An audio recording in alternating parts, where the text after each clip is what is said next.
Yeah, I like that. The drum roll. We need a drum roll because, believe it or not, ladies and gentlemen, the Mike and Molson Too Good for Radio podcast, I think, has hit episode 10. No kidding. Yeah. They haven't figured out that we're doing this yet, have they? No, they really... No one has said bupkis to us. I'm not surprised. So, I'm not either. So, we're glad you're listening, though, and enjoy... Well, maybe you're listening and enjoying. I don't know for certain. But episode 10. Welcome in, ladies and gentlemen. Hi. Appreciate the time. Mike and Johnny with you. And so we will begin. I was recently on vacation and went down to, shocking to no one, went down to Disney World. I wanted to bring up a situation. Normally, I have no issue with servers. I feel like me and my wife and our friends are very easy kind of clients, right? We don't get upset about a lot of things. I'm not one to be like, I'm allergic to this, that, or the other thing or whatnot. But there are certain things like... Do you have gluten-free gluten? Yes, yeah. Right. Or I'm allergic to water or something along those lines. So, but the saying cool beans bugs me, okay?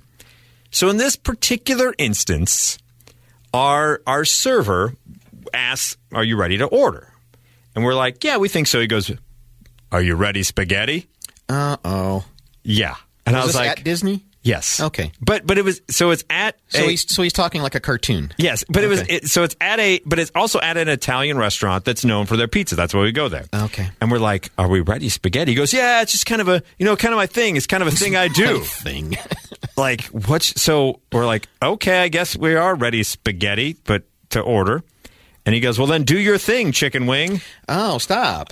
Right. So I'm sitting there going, where does this end? Right? And he goes, oh, I got a million. And he starts reciting off other ones. I'm like, was he numbering them off? Now here's number 3. Right. So here's number 4. In my mind, I'm like, this is annoying me more than it should. Was I in the wrong to be annoyed by that? For someone to say, you ready to order? We're like, yeah, but are you ready spaghetti? Well, then do your thing, chicken wing. I was like, no. I don't. I understand it's Disney and you're supposed to be happy, but this is a table. That's not happy. That's torture.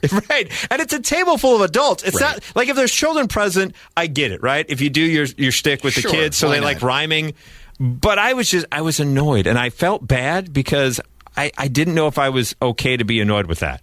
No, I think you're okay to be annoyed with that. I think there's a Family Guy moment of when you realize your waiter is doing the same routine at multiple tables. You think it's just for you, and that happened not too long ago. I was with my kids someplace. My kids, they're adults. And waitress comes over and we were having brunch. She's like, hey, I want some coffee, orange juice, or a shot of tequila. And I go, a shot of tequila. That's funny. She goes not even 8 feet away to the next table. You want some coffee, orange juice, shot of tequila? Like, hey, wait a second. Come on. We heard you. We thought we were the only ones getting that special ask of the shot of tequila. Okay, so you're not naturally funny. You just have a thing you do when you walk around. That wasn't spontaneous. So, yeah. So, old ready spaghetti. So, the meal proceeds and... Hey, did he sit down at the table with you? Have you ever had a waiter do that? Oh, yeah. Oh, my God. You don't like that? Oh, my God. No! No, I don't. What do you mean? Do you like that? I've had it. Here's the thing. I've only had it with friends, like servers. I've made a relationship with. Like, why do you have a relationship with servers? Because they're my friends. Because they're my friends. Some of my friends in Chicago are people that started off as our servers, and now we hang out with them outside of. And so when they sit down, it's like talking to your teacher out of school. You're not supposed to. Interact with. So it was you're great. A civilian. So our one friend Mary, at one point when she was working, we got into the restaurant, and she just sits right down and goes, "So how you guys been?" And starts talking. So I don't mind that so much. It doesn't. If I'm just meeting you, if Ready Spaghetti had sat down That's what I'm saying. and said, "Do your thing, chicken wing," I would have been a little bit like, okay. So the meal ends, yes, and we get the bill, and the bill comes, and God bless him, his name is Tom with an H. Okay, and it just bugs me. It just bugs me with the extra H in there. It's like the people who spell Jeff with a G-E-O. That's Geoff. It's not Jeff. It bugs me, the spelling. But you're Michael with a CH, but you're Mike with a K. I mean, he's Thomas with a TH, Tom. Yeah, I guess that annoyed me more than I thought. So I was just like, sure enough, Ready Spaghetti would be a Tom with an H in it. But I understand, somebody who says, let's do your thing, chicken wing, everything after that is going to be annoying, regardless of what it is. Right, I think you're correct. Yeah. No matter what his name would have been, it could have been just John. Yeah. And I would have been, with an H. Yeah, he greased the skids to be annoying. Yes, he did. But he was very attentive. But besides the ready spaghetti and do your thing chicken wing and good, so I kind of. I don't feel like it was a shot at him, but I'm like, well, good on you, lasagna. Oh, stop! Why? Why did you do that? Why did you do that? I don't know, because I felt like well, here's what it feels like to have someone say that to you. That's like swinging at a wasp. You know what's going to happen. It's going to sting back. Yes, and I'm going to get another. He's going to keep doing that. He's going to keep rhyme. Oh, I got a guy now. I can rhyme. Yeah. So yes. So listen, if you're a server out there, smile, be attentive, be polite. Remember my thing. You don't have to. Don't do the thing where you're just memorizing what I order. Write it down so I know that you. Does that just so that freaks you out? Just for my own confidence. Okay. I'm sure you're very competent. Yeah. But you don't have to. You don't have to entertain. You don't have to interact. You don't have to ask questions. You just you don't have to do any of that. You don't have to do any. I don't know why people feel, and that goes for if you're at the grocery store. I don't care where. If you're interacting with strangers in public, just say hello. And that'll be $7.50, and then on your way. Well, if don't interact with strangers in public, you're not gonna like going on vacation with me ever. I will never go on vacation with you ever because I made friends from people from Boston, people from New Jersey. It got to the point. You're gonna really hate this part. It got to a point that we were staying in a club level, so you get like a concierge service with like there's little like meals that come out or whatever. And there was one family the last night before we were leaving, I ran and they were like, "Oh, we missed you last night." Like the family became friends, like miss us. I'm like, "Well, we're leaving tomorrow." Oh, that's too that's too bad. You, Mike Wenmacher, are a good. I would say within 12 years, you're going to go on one of those cruises. One of those adult cruises, and just mingle with everybody. And that's going to be you. That's going to be me. You're going to be that weird, 58-year-old man who's just talking with everybody going on a cruise, wearing a shirt with your too many buttons open. No, walking I would around. never be that. Yes, you will. Yes, you will. No, I'm you not. are on that road. No, I'm not. No, I'm not, because I don't have that kind of confidence to be that much unbuttoned. It's going to happen. It's not. No, it's not. I know when to say when, right? I know when to say when. I don't just randomly initiate it. It's like. I can read a room a little bit better. You don't know when to say when. Because if you knew when to say when, you would never start. That's true. You have a valid point. God. If I knew when to say when, it wouldn't even begin. Does You're right your wife have my number in case something like that? I can just like fly down and pick her up and bring her back, or just something, anything? I mean, she's talkative too. Okay. But I don't feel it necessary to talk to everyone. But if there's an opening, you're right. I should, against my better judgment, I talk too much. I will give you that. Say hello. I mean, I'm okay. See, again, you know the rule. Yes. I'm going to tell you what the rule is. You know the rule. Hello, but don't engage. Acknowledge. Don't engage. Yeah, I got to remember that rule. How you doing today? I'm good. In fact, that's all you got to do. Just stop right there. Yeah. How about you? Yeah, exactly. Yeah. Don't have to get back with a how about you. Yeah. They were a nice family, though. Sure, it's warm out today. Yep. Yeah. And nothing else. At least I feel like when I interact. How about those gas prices? Pretty high.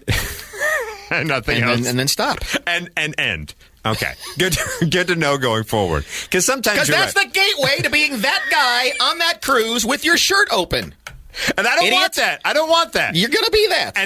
And the problem is this, right? There are certain times where the door opens and you have the individuals who don't know when enough is enough. Right. And you're like, oh no, I created a monster. Yeah. I need to just stop. Absolutely, yeah. Completely unnecessary. You're right. Self-inflicted wound. Yeah, it was. Speaking of self-inflicted wounds, this comes to us, and it also happened to me on vacation, and it came from Reddit of what was the most embarrassing time you farted. Oh. Because I had a situation where I was in the hotel bathroom, right? Mm-hmm. But when you walk in, the urinals are kind of hidden behind the corner. So I'm there using the bathroom, and I hear the door swing open. I hear and then just rock the room, right? And it's this older gentleman, and so he's just there. I don't know. He was holding that in so his family couldn't suffer it, whatever it may be. and I come around the corner, and the look of like embarrassment on his face of like, I thought I was alone in this place, and there's another gentleman in here. Do you? It's the bathroom. That's fine. But there are situations like that occur. Yeah. I don't know if it's happened to you. No, I don't do that. You don't just let it out? No. Ever? I gotta know that there absolutely no one that within a 2-mile radius. You never just at a urinal being like, I think I can let one slip out, and then it's louder than expected. No? No, if I think that's going to happen, I go in the stall and try to disguise it with other noises. I'll watch some things on TikTok. And you're like, oh, yeah, exactly. Well, there's a situation, too, in a certain ride where you get a skunk smell. And so I feel like if you're ever going to go on a ride, like you have to time it out. You're like, okay, I can let it go, and then just blame the skunk smell the rest of the ride. I started laughing because in my office there's a same kind of thing. The urinal is tucked away. And so you don't really know if somebody's there until you're there. Right. Yeah. Right. Oh God. Yeah. So you just yikes. Okay. Now I know what you're saying. Yeah. Like, yeah. So I walk in and normally, I mean, I can go days without ever seeing somebody in the office building. And so I walk in, I don't know, something caught my gorgeous self caught my eye in the mirror or something. And so I was kind of looking in the wrong direction as I come around the corner. And pretty much I'm like, no. I'm like butt to nuts with this dude. Oh, no. Awkward. Excuse me. Pardon me. Oh, I see. That's how you become guy with the unbuttoned shirts. Pardon me. Is when you just randomly walk into people like that. Occupado. Pardon me, sir. Yikes.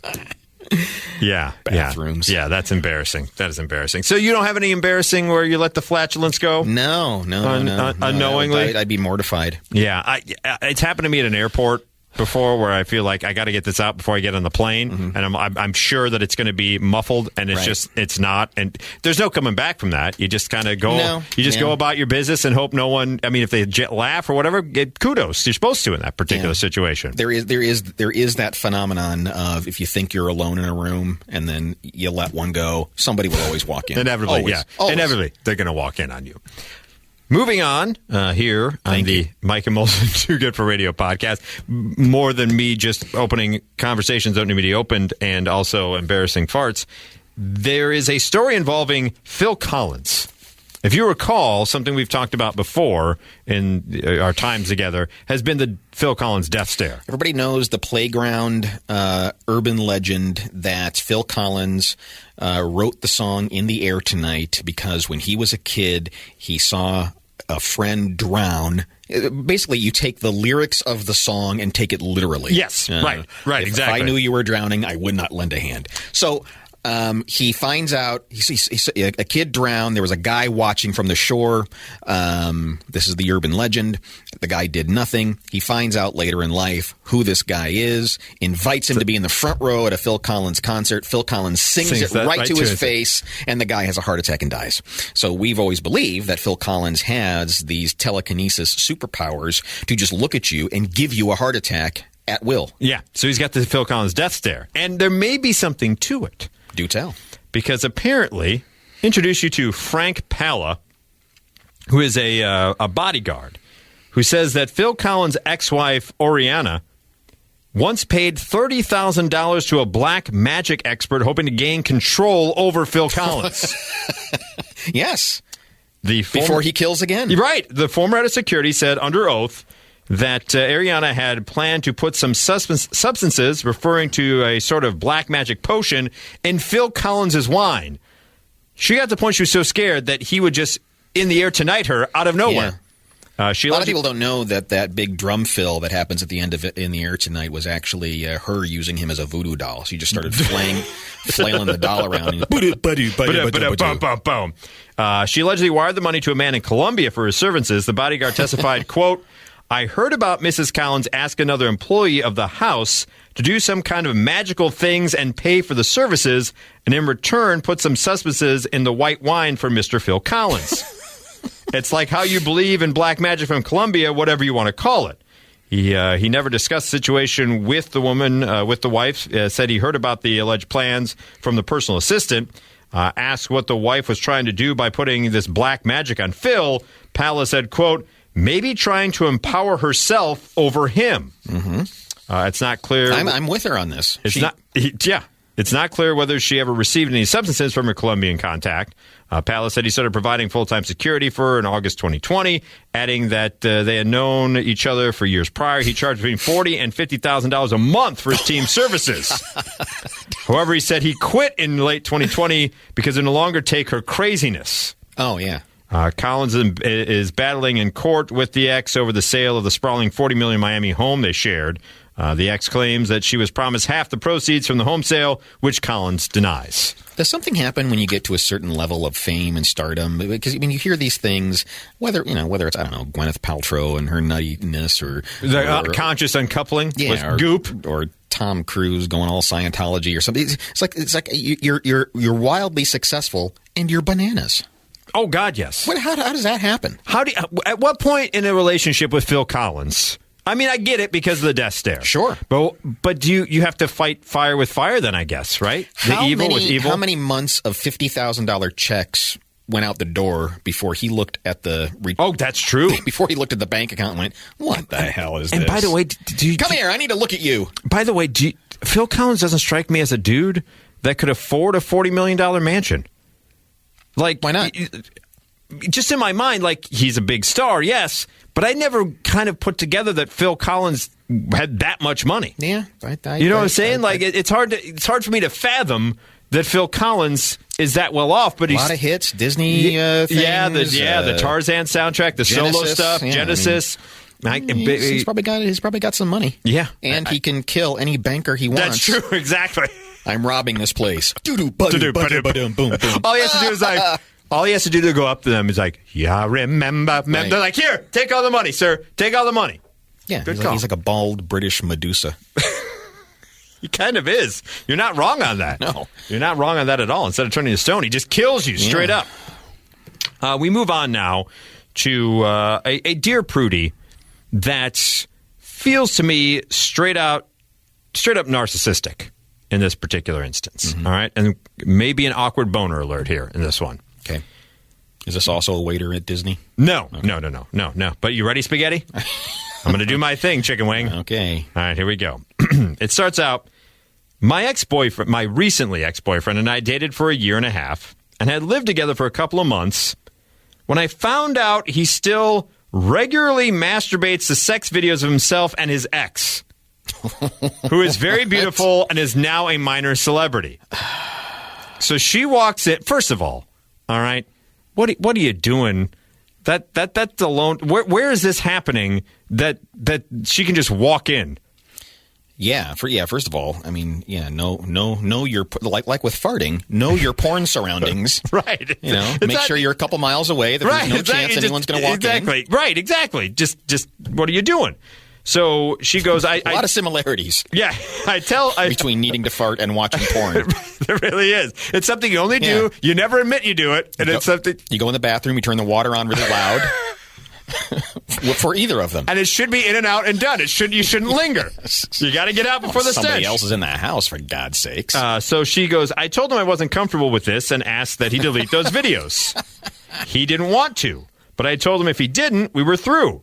I remained almost perfectly calm and stressed that he wasn't necessarily doing anything wrong.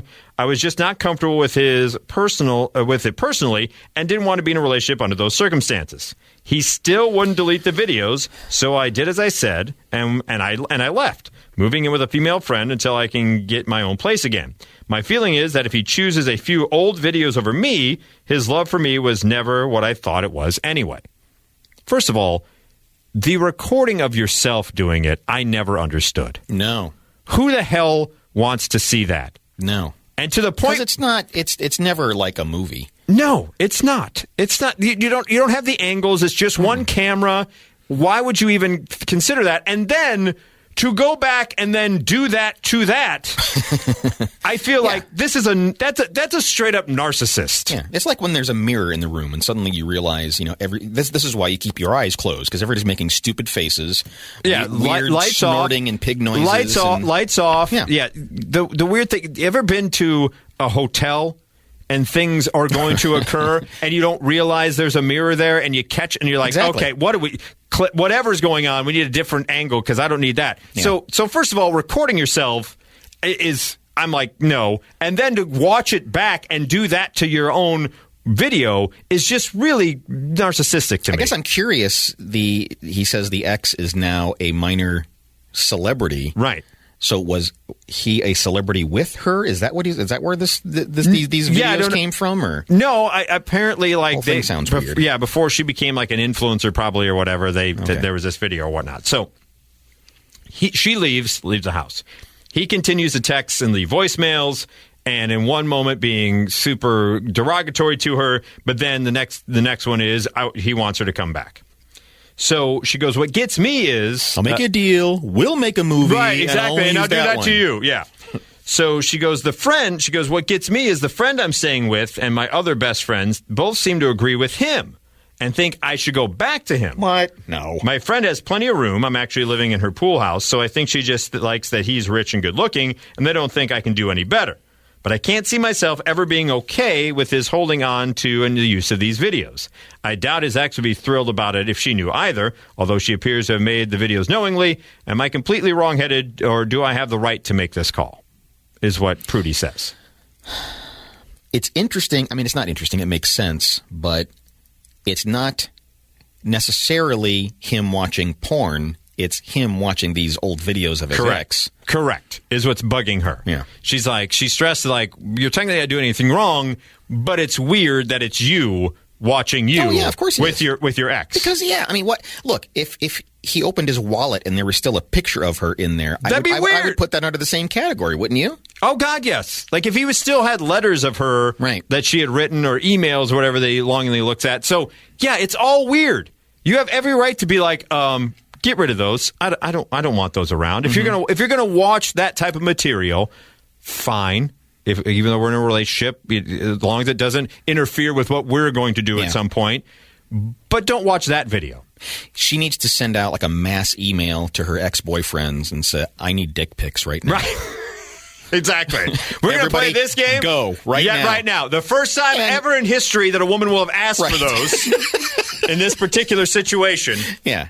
Yeah, and like inside of 45 seconds, her phone would be full. Why are guys so weird? Why are most guys so weird? Yeah, never in a million years could I fathom of doing that. Even if I got a text like that, I don't know if that said, let me see it. Yeah, I don't know if I could. I'd be like, no. For the same reason that we play the lottery. We hope eventually. We think that there's like a 1 in 4 million shot that she's going to be just as turned on and cranked up at that exact moment. Even though there's no way in hell that it'll work. I just don't understand. But it's like there's going to be that one time where, because we're idiots. Men are dumb. Men are dumb. So I think she has every right. I wouldn't, if she came to me with this story and told me, I'd be like, yeah, that guy's kind of a narcissist, so you don't need to be with him anymore. I would not agree with the friends. I was having this conversation just recently because it did occur to me that with things like OnlyFans and all the other avenues out there where one can expose oneself. Yeah, it just seems like we're on a trajectory to everyone's going to be in a porn movie at some point very soon. With how often that is, it's like, how is it you're not constantly bumping into people at work and say, "Oh yeah, I saw you last night on the internet." Oh, I'm sure there is, but it's kind of right now people unspoken. I think I'm sure there has got to be in this wild world that we live in, the whole wide world here, the people listening. There has to be situations that have occurred because things happened during the pandemic and people went to OnlyFans, and I don't judge anybody. But I'm sure there's a situation that occurred where you're like, I've seen you do things. Yeah, the sheer number that's on there. Not just OnlyFans, but all the webcam pages. There's all that's out there and everything else. Out there, and just people just doing stuff. Would it be courteous then to at least do a tip of a cap to them and be like, liked your work. Salute. Exactly. Right? Uh-huh. Do you have to at least acknowledge, or do you just kind of bury it and be like, no, it's fine? Because it's got to be weird if, like, you come back to the office and you had done that and some coworker had seen it. there's weirdness there, right? And it does seem as though, and maybe I'm just imagining this, but it certainly seems like we're getting more and more of like those news stories where, I don't know, a kid in school finds his teacher on a site or something. Well, hell, that happened in Williamsville a while back, right? Yeah, that's what I'm saying. Right here. Right here. Yeah, right here in Central Illinois. We are surrounded by pornographers. We are. At any given moment. At any given moment. You never know. Right. You never know who has an OnlyFans page. I could take a 9-iron out here right now and hit a porn star right in the head. You're probably right. Yeah. You're probably right. I guarantee someone across the way in that particular park of where people live are on OnlyFans. Oh, over there? Oh, yeah. Yeah. I guarantee. Oh, that's a whole farm. That's a whole farm. It's a porn farm. It's a porn farm. Right across the street from the radio station here. So maybe send your ex-boyfriend to the pasture in this particular case. But Prudy says you're right to express your feelings about the videos. If it's something that bothers you and keeps you from feeling safe in your relationship, you should share it. But your ex-boyfriend wasn't under any obligation to do as you asked. The easier compromise would be him to delete the videos. True, but he didn't want to do that. So from my read, the greater issue in your relationship is that you felt you weren't heard when you expressed an emotional need. That was a non-negotiable for you, and that's fine. And so she continues to say, like, his behavior suggests maybe you don't need to be together, right? Yada, yada, yada. So she goes, it's important, however, to think about this from a communication standpoint and ask yourself if you do anything differently or if you feel differently if you take the specifics of the video out of the equation. And so she says, you both ran into a deal breaker with the video, but I suspect if it hadn't been the video, would have been something else at some point down the road. I like it when Prudy is sensible. Sometimes she goes, oh, come on. Yeah, join in. Don't you know? I just heard on a podcast that everybody's a pornographer. You'll be one soon. Yeah, exactly. Jump in on that and maybe get some tips. So send me your links if you got any. Yes. Love to see what we got out there. Yeah, exactly. So just to send it to, what's the email address they can send those links to? At Johnny Molson. You can find us. Yeah, you can find us. So I think that's going to do it. I don't think we can go anywhere from there with all the pornographers. So just know next time you're at the grocery store and you're looking at the melons, you may have seen that other person's melons, or they may have seen the bananas. Oh man. Would that? I don't know if I could. Thankfully, that's a whole part of the internet I have no interaction with. We're walking in a world of porn. Walking in a world of porn. Yeah, walking in a world of porn, and you've been warned. Ready to end this one, Spaghetti? Shut up, idiot.